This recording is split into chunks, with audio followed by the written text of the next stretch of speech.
My name is Sean Smith. As Christine said, I work in the Hazard Waste program and run the product replacement program. But today we're going to talk about my show here titled Confessions of a Former Park Ranger, or what I did and saw while wearing the flat hat. So I'm going to talk a little bit about my time as a park ranger. So in my former life, long before I joined the Department of Ecology, I was a park ranger who had the privilege of working at some of America's most iconic national parks, including Glacier in Montana, the North Cascades here in Washington, Yellowstone in Wyoming, and with the Forest Service at Mount St. Helens. During my time at these parks, I got into countless crazy situations, which was all in part of a day's work, was asked to handle emergencies for which to say I had little training is an overstatement, and met tens of thousands of people answering millions of questions, including a few odd ones. But during that time, I also learned a few things about the people who visit our parks and inhabit our shared planet. Here are some of my favorite park ranger adventures and encounters.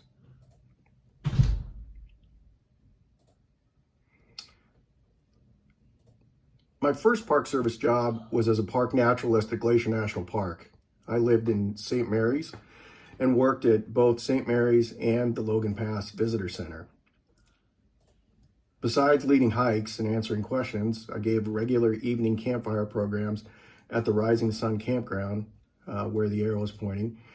Campfire programs are one of my favorite parts of the job. Evening campfire programs, as the name suggests, take place at dusk with the sun just starting to set. Visitors have likely eaten dinner and are willing to spend a little more time talking with the ranger, telling about what they did that day, what they had seen, what they plan to do, and ask questions about both. On this evening, as I was getting ready here at the Rising Sun Campground, one gentleman came up to me with a small dog as I was setting up for my program. He appeared happy, but I could tell he had something to get off his chest as he said, "Hey Ranger, can I ask you something?" Certainly, I thought. Answering visitors' questions was job one for park rangers. Excuse me.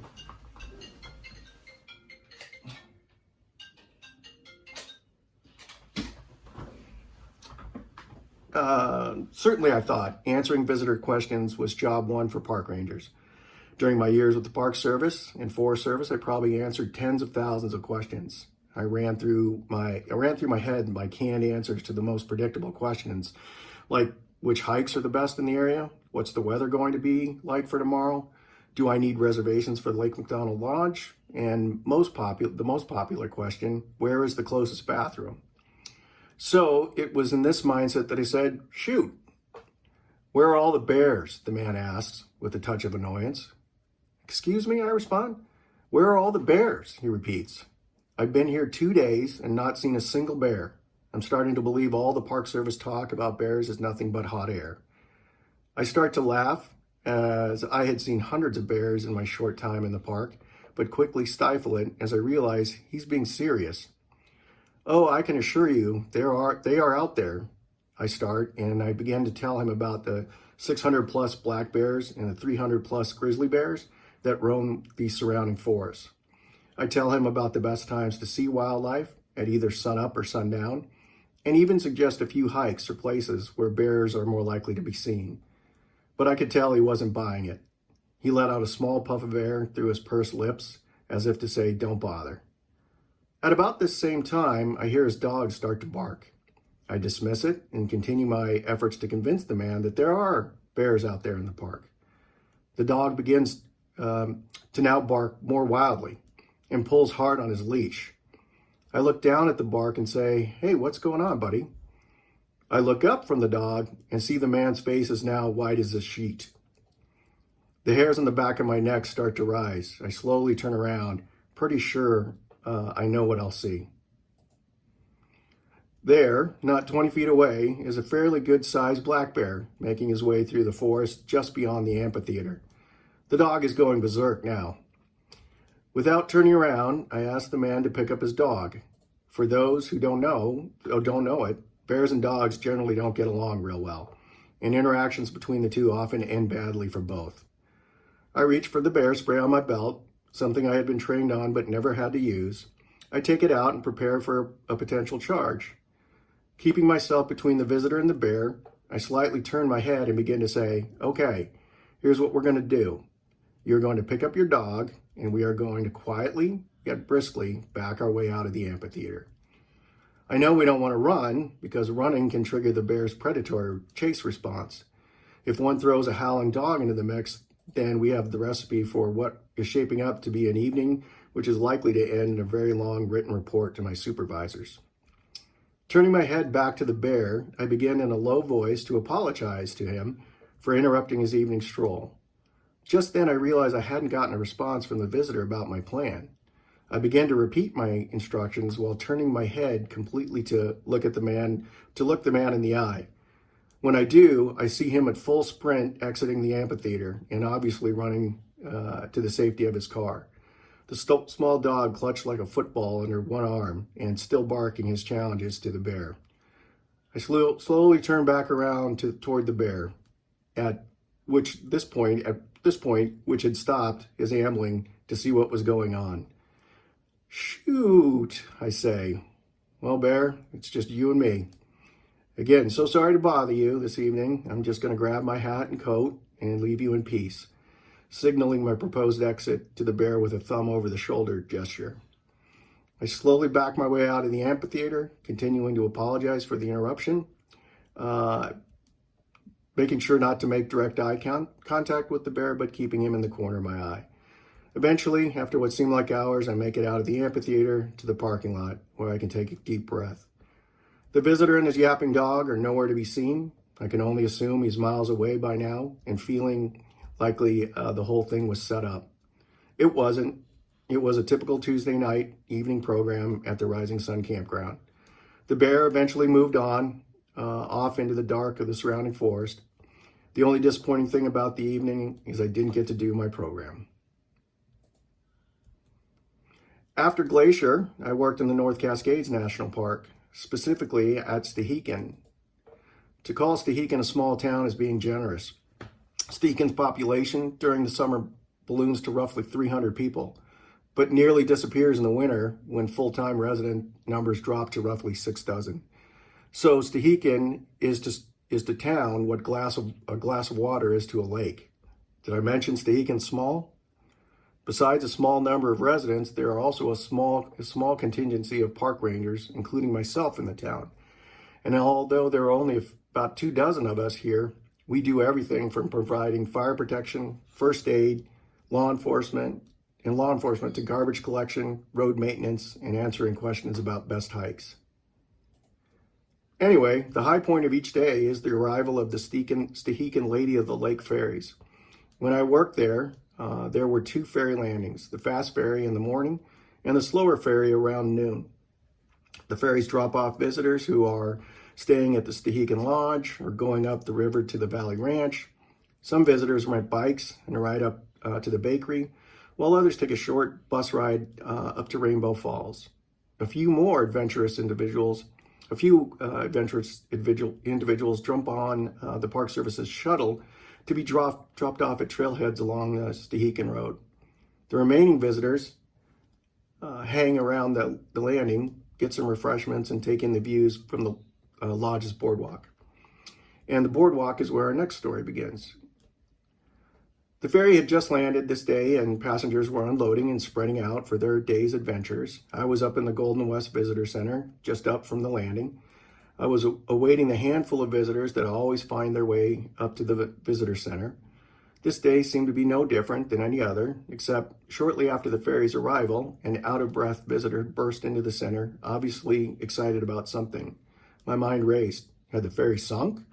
Was there a fire at the lodge? I thought. You need to come down to the landing, the visitor choked out. Did someone have a heart attack? I asked. No, but someone might if you don't come quick. Not knowing what to expect, I grabbed my flat hat, a radio, and a first aid kit just in case. As the 2 of us strode down the trail to the landing, I could see a crowd of maybe 12 visitors forming a circle around something on the ground. A few saw me coming, and I could see in the relief in their eyes that help had finally arrived. As I got closer, the crowd parted to reveal the emergency. "Aw, heck," I said, but I really didn't say heck, and my apologies. There, not more than a healthy COVID social distance away, lay a coiled 6-foot timber rattler, sunning itself on the warm deck planks. It seemed visitors weren't the only ones who liked taking in the view. The snake seemed blissfully unaware of the events going on around her and showed no inclination to move along. Everyone in the crowd appeared to me to share the same look on their face of, "So, what are you going to do, Ranger?" Now mind you, this is the first rattlesnake I'd ever seen in the wild, and everyone is looking at me as if I know what to do. And here's a little secret. The only thing that qualified me to handle a rattlesnake any more than the rest of the people standing on the deck that morning is that I'm wearing a flat hat.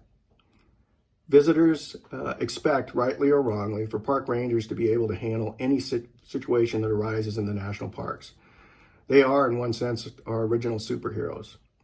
So, taking a deep breath, I say, "Stand back, everyone. Give the animals some space."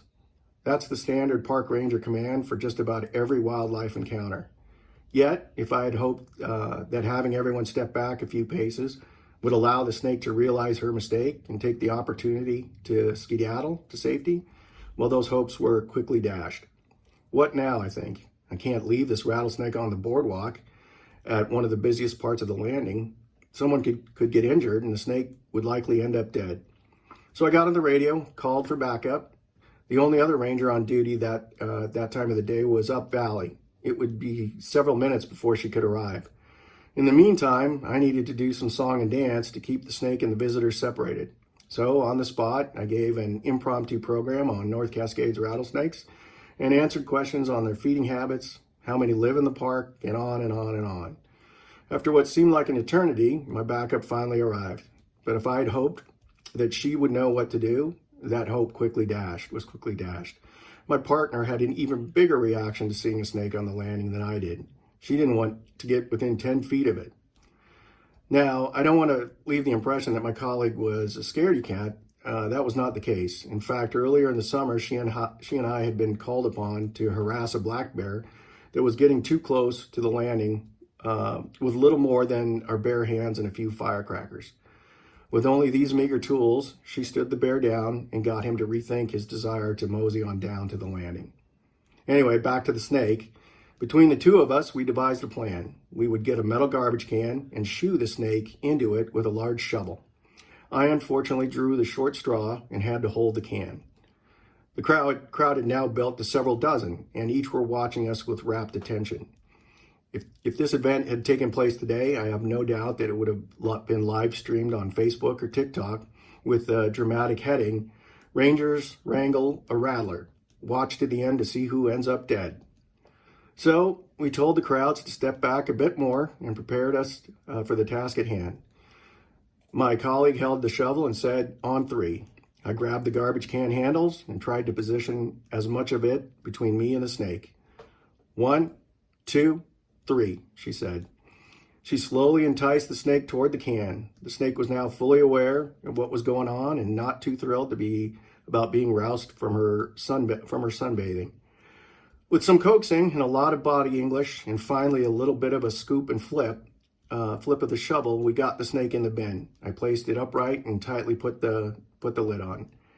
That evening, while driving home, I put the garbage can with my now very unhappy passenger in the bed of my truck and drove up valley, far away from the landing and any unlucky guests. At a safe spot that appeared to have its fair share of mice and squirrels, I got out and carried the can a fair distance from the road.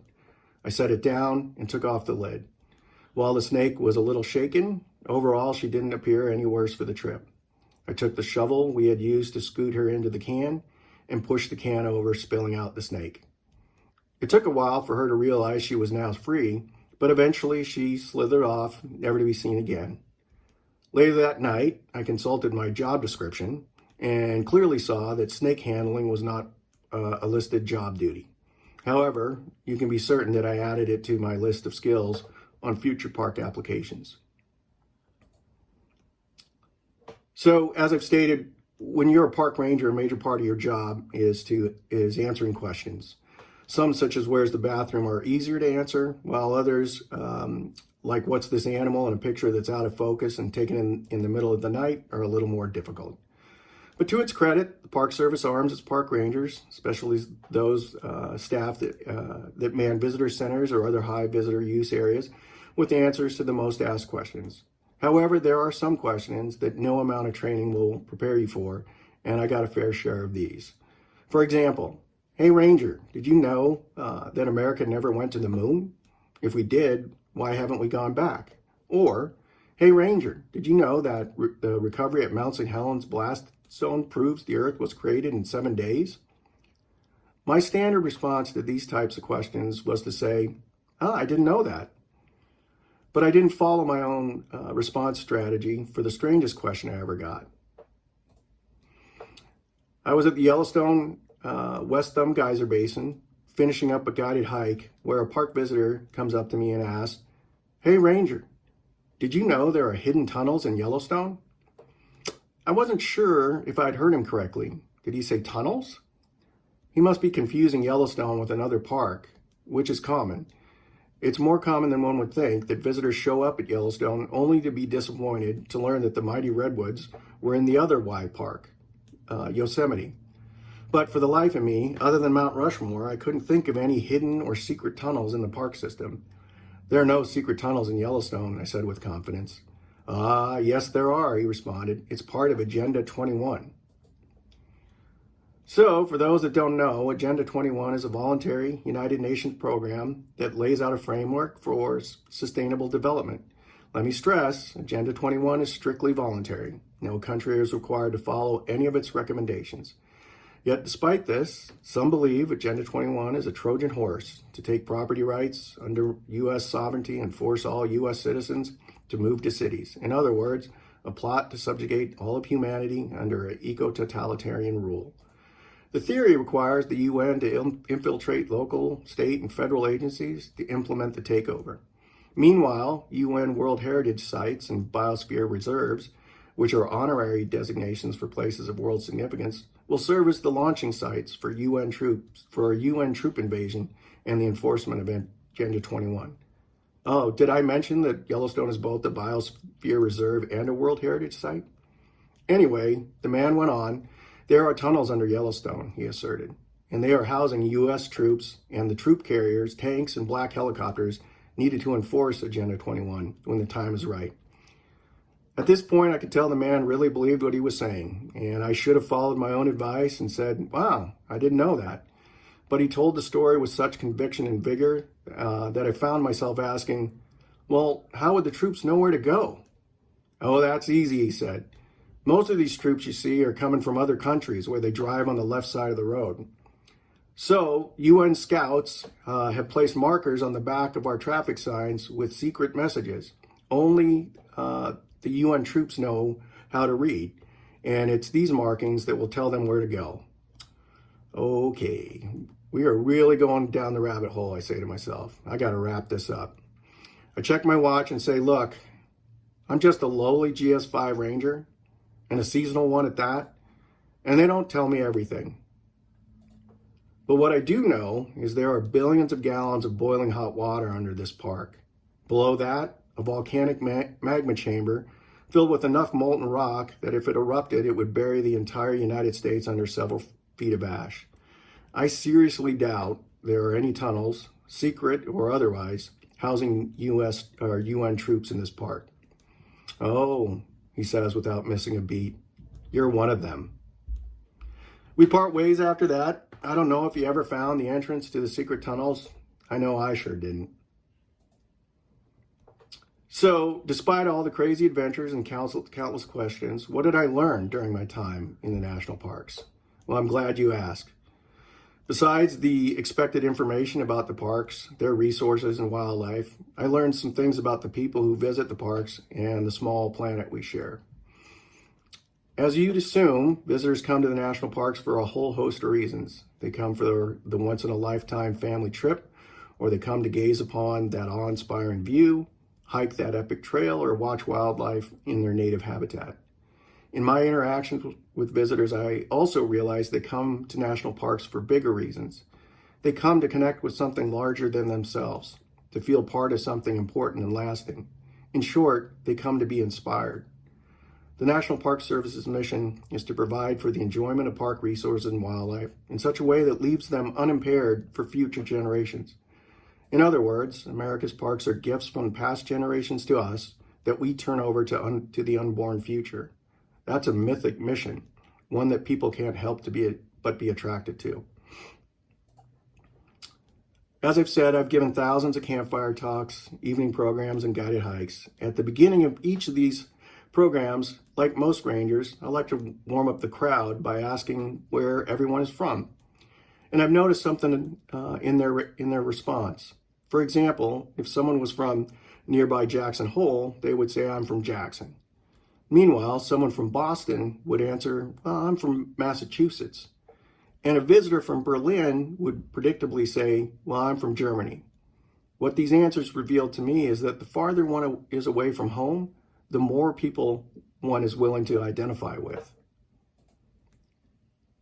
I suspect one day there will be parks on the moon, and a future park ranger will be starting her hike out to, say, Tycho Crater or the Apollo 11 landing site, and turn to ask the assembled crowd, "So, where's everybody from?" And I'm willing to bet, without thinking, everyone will point over their shoulder to the big blue marble and say, "I'm from there."